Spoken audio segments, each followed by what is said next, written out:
തിരുവോണത്തിന്റെ നാടായ തൃക്കാക്കരയിൽ ഓണത്തെ ആഘോഷത്തോടെ എതിരേൽക്കുകയാണ് എല്ലാവരും. കേരളത്തിലെ ഏക വാമനമൂർത്തി ക്ഷേത്രമായ തൃക്കാക്കര മഹാക്ഷേത്രത്തിൽ രാവിലെ മുതൽ ഭക്തജന തിരക്ക് തുടങ്ങി. മഹാബലിയെ എതിരേൽക്കുന്ന ചടങ്ങോടെയാണ് ക്ഷേത്രത്തിലെ പ്രധാന ചടങ്ങുകൾ തുടങ്ങുന്നത്. വിവരങ്ങളുമായി ഡാനി പോൾ ചേരുന്നുണ്ട്. ഡാനി, മലയാളികളുടെ ഓണാഘോഷത്തിന്റെ പിറവി എന്ന് തന്നെ പറയാവുന്ന ഒരിടം, എന്തൊക്കെയാണ് അവിടുത്തെ വിശേഷങ്ങൾ? ഓണാഘോഷങ്ങളൊക്കെ എങ്ങനെ പുരോഗമിക്കുന്നു?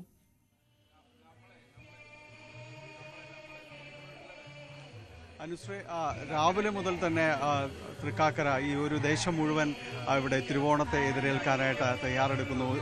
ഈ ക്ഷേത്ര സന്നിധിയിലേക്ക് വന്നുകൊണ്ട് അവരിവിടെ നിന്ന് പ്രാർത്ഥനയോടുകൂടി കടന്നു പോകുന്നു. ഒരു വലിയ ദിവസം കാത്തിരുന്ന ഒരു വലിയ ദിവസത്തിൻ്റെ മുഴുവൻ സന്തോഷവും എല്ലാവരിലേക്കും തന്നെയുണ്ട്. വലിയ തിരക്ക് ക്ഷേത്രത്തിൽ രാവിലെ മുതൽ തന്നെ അനുഭവപ്പെടുന്നുണ്ട്. കഴിഞ്ഞ ദിവസങ്ങളിലെല്ലാം തന്നെ മഴ, അതിൻ്റെ ഒരു വലിയ തടസ്സങ്ങൾ ഇതെല്ലാം തന്നെ ഉണ്ടായിരുന്നു. വിപണിയും മറ്റു കാര്യങ്ങളിലേക്കും എല്ലാം വരുമ്പോൾ ഈ ആഘോഷത്തിൻ്റെ നിറം കെടുത്തുമോ എന്നത് പോലും നമ്മളത് നോക്കിയിരുന്നു. ഇന്നലെയും നല്ല മഴ ഇവിടെ ഉണ്ടായിരുന്നു. ഇന്നും മഴ ഒഴിഞ്ഞുള്ളൊരു അന്തരീക്ഷമല്ല, എങ്കിൽ കൂടിയും നല്ല തിരക്ക്, വലിയ സന്തോഷത്തോടെ സ്നേഹത്തോടെ പരസ്പരം എല്ലാം അത്തരം സന്തോഷങ്ങൾ പങ്കുവെച്ചുകൊണ്ട് നിരവധി പേർ ഇവിടേക്ക് എത്തിച്ചേരുകയും ചെയ്യുന്നു. മഹാബലിയെ എതിരേൽക്കുക എന്ന ചടങ്ങോടുകൂടിയാണ് ഇവിടെ ഇന്നത്തെ ഒരു ഉത്സവ ആഘോഷങ്ങൾക്ക് അതിൻ്റെ ഒരു മൂർധന്യതയിലേക്ക് എത്തുന്നത്. കഴിഞ്ഞ 10 നാൾ തുടങ്ങിയ ഒരു ആഘോഷങ്ങൾ അതിൻ്റെ ഒരു മുഴുവൻ സജീവതയിലേക്ക് ഈ ദിവസങ്ങളിലേക്ക് വരുന്നു. നമുക്കൊപ്പം ക്ഷേത്ര ഉപദേശക സമിതി പ്രസിഡന്റ് ശ്രീ പ്രമോദ് കുമാർ കൂടി ചേരുന്നു.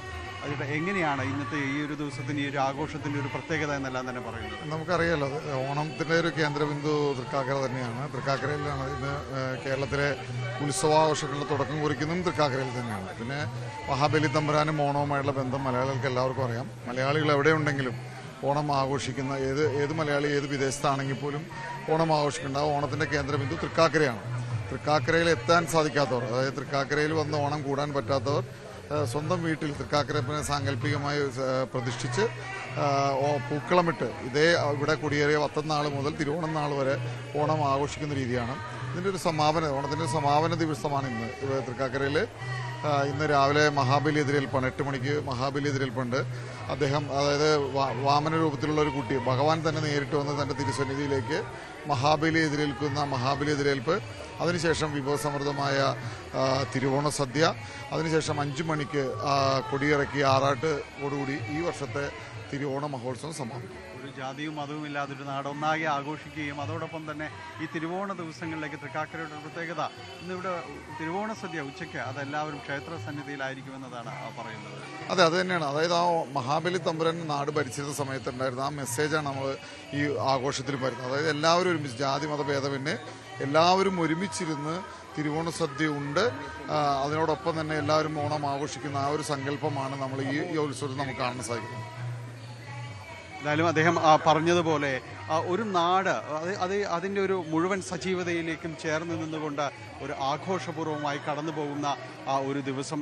ഏറ്റവും പ്രത്യേകമായിട്ട് തന്നെ എടുത്തു പറയേണ്ടത് ഈ തിരുവോണ ദിവസത്തിൻ്റെ ഈ ഇവിടുത്തെ ഒരു തിരുവോണ സദ്യ തന്നെയാണ്. വിഭവസമൃദ്ധമായ സദ്യ. ഏതാണ്ട് വലിയൊരു സംഖ്യ തന്നെ ആളുകൾ ഇവിടേക്ക് വരുന്നു. ഒരു നാടിൻ്റെ മുഴുവൻ പരിച്ഛേദവും ഇവിടേക്ക് എത്തുന്നു. അങ്ങനെ ഈ തിരുവോണ സദ്യ ഏതാണ്ട് ഒരു 10 മണിയോടുകൂടി അതിൻ്റെ ഒരു ഔപചാരികമായ ഒരു ഉദ്ഘാടനം, പിന്നീട് വലിയ രീതിയിലേക്ക് അതിൻ്റെ ഒരു പങ്കാളിത്ത സ്വഭാവത്തോടുകൂടി ആളുകൾ അതിലേക്ക് കടന്നു വരികയും ചെയ്യും. ഇതെല്ലാം തന്നെയാണ് ഇതിനെ വേറിട്ട് നിർത്തുന്നത്. ഈ ആഘോഷത്തിൻ്റെ സജീവത എല്ലാം തന്നെ വേറിട്ട് നിർത്തുന്നതും ഈ തിരുവോണ ദിവസത്തിൻ്റെ ഒരു പ്രത്യേകതയും ഇവരുടെ പങ്കാളിത്ത സ്വഭാവവും എല്ലാം തന്നെ നമുക്ക് കാണാം.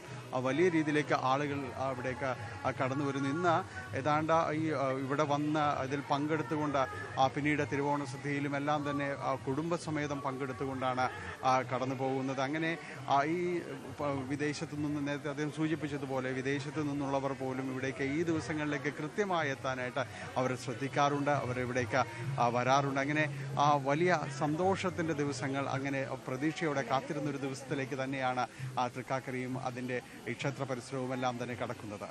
അനുശ്രീ. ശരി ഡാനി, അങ്ങനെ തിരുവോണത്തിന്റെ നാടായ തൃക്കാക്കരയിൽ ഓണത്തെ ആഘോഷത്തോടെ എതിരേൽക്കാനുള്ള ഒരുക്കങ്ങളൊക്കെ പുരോഗമിക്കുകയാണ്. ഒരുപാട് ഭക്തജനങ്ങളാണ് ക്ഷേത്രത്തിലേക്ക് എത്തിക്കൊണ്ടിരിക്കുന്നത്. അങ്ങനെ അവിടെയും ഓണാഘോഷങ്ങളൊക്കെ പുരോഗമിച്ചുകൊണ്ടിരിക്കുകയാണ്.